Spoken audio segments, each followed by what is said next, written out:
Hello YouTubers. In this video we're going to be changing out a couple of interior trim pieces for some leather trim pieces. The first piece, probably the second piece I'll do, is the speaker grill. I bought this in leather and I bought this console in leather. Eventually I could buy all of the interior trim in leather, but I don't know if I'll like it. So I decided to start with this and that. These are two obscure pieces that if I changed them out into leather, you would not think twice about it, while still leaving the carbon fiber trim here and on the doors. Probably look like it was meant to be that way, which is why I'm starting here. So let's show you what I bought. Shade, but I'm gonna bring this out in the sun. So this is a leather speaker grill cover. I bought it on eBay from a person in Latvia who seems to do this work, and that looks fantastic. It looks just like the pictures they had online, which I'll put a link to their store in the description below. So that looks fantastic. Same thing with this. For no more than I paid for this, I think it was 80 bucks for each panel. That looks great. And you could tell they started off with a wood trim model and covered it in leather.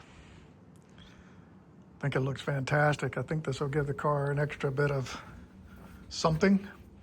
So in order to get out the existing one, this is the answer. This is our pry points. It tells you where everything is. So I'll just get a pry tool and we'll lift up. And it probably doesn't even bolt in. I don't see a bolt hole or screw hole. Sounds like it just pops in and pops out. So let's just do that. Let's just see, can I pull it up with my fingers? No. Yeah, perfect. So there's the factory original.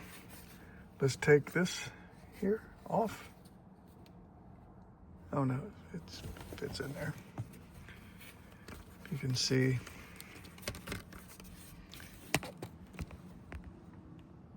that ridge fits in there. So this thing just pulls off.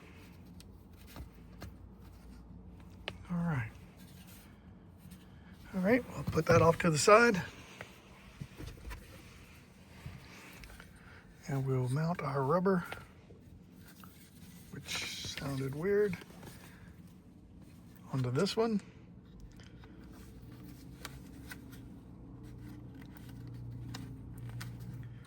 Tap this thing in. You can see there's a groove that it wants to go in. So let's, yeah, because it doesn't want to come up.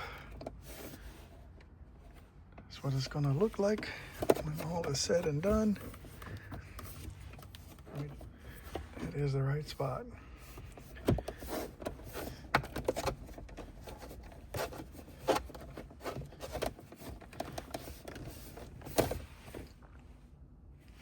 That looks like it. I don't know, YouTubers. I think I like that better than this shiny piece of plastic. You can tell it's plastic because it's not carbon fiber all the way through. It's just something painted on it, I guess. Anyway, I think I like it. Leave your comments down below. I think I like it. Now, onto this piece. So just like the other, just a moment ago, it looks like it just pops out.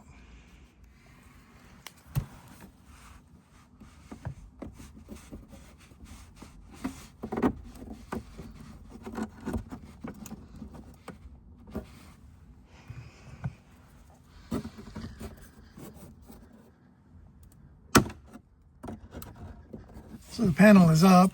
I just wanted to be very careful with it. And I was. So now I just need to disconnect this think, or just twist it in and out. Anyway, I think it twists. Let me work on that, because when I look at this, focus, it looks like it wants to push in or twist and pull down. So that's what I'm going to do on that one. Okay, I disconnected the wire. It just pulls out.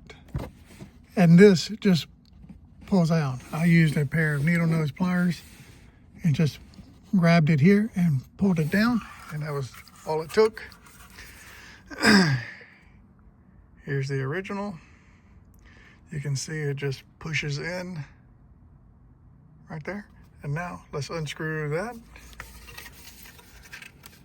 Okay, it did just twist in and twist out.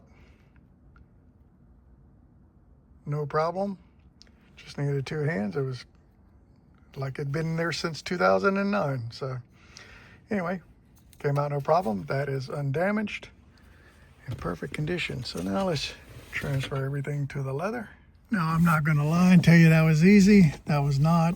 Getting that piece there to stay while I tried to fit this back in was a bit of a bear. And the way I did it was I did the red bulb first, then I inserted the sensor, twisted it into place, and then I made the electrical connection. That seemed to be the best way to put that thing on. Now, before I clamp it down, I want to make sure everything still functions. So let's see if it works.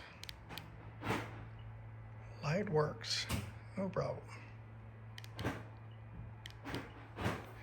Okay, all right, let's turn the car on, have the car do a check to see if it finds any faults with the sensor. No faults. All right, let's get on the other side over here and get that thing pushed in, and we'll go from there. Okay, for this piece, to get in there, there's the alignments. I just want to make sure. Anyway, YouTubers, I'm going to push this down carefully. I don't want problems. So this is it, out in the sunlight-ish. I think it looks fantastic. That looks so much better. I just didn't care for the yellowy carbon fiber, clear coated, whatever, speckled paint, whatever that is. Just not my cup of tea. This looks so much better. And it's called Hirsch Style on his website. And that's because it looks just like the Hirsch aftermarket parts that they make. And equally as good, I would say. This looks fantastic. Same thing up here. Looks fantastic. And it was good enough for Hirsch and the work that they do. It's good enough for me, because the quality looks great. Better than the yellowy paint speckled carbon fiber, whatever that is supposed to be. And for those of you noticing this, I've left this off since the last time I did this, because I'm not committed to the plan. I might end up putting on a navigation unit or a CarPlay unit, and this needs to come back out. And there's no reason to click it all back in when it holds just fine like it is. Anyway, that's maybe another video for another time. Anyway, YouTubers, if you like the video, like the video.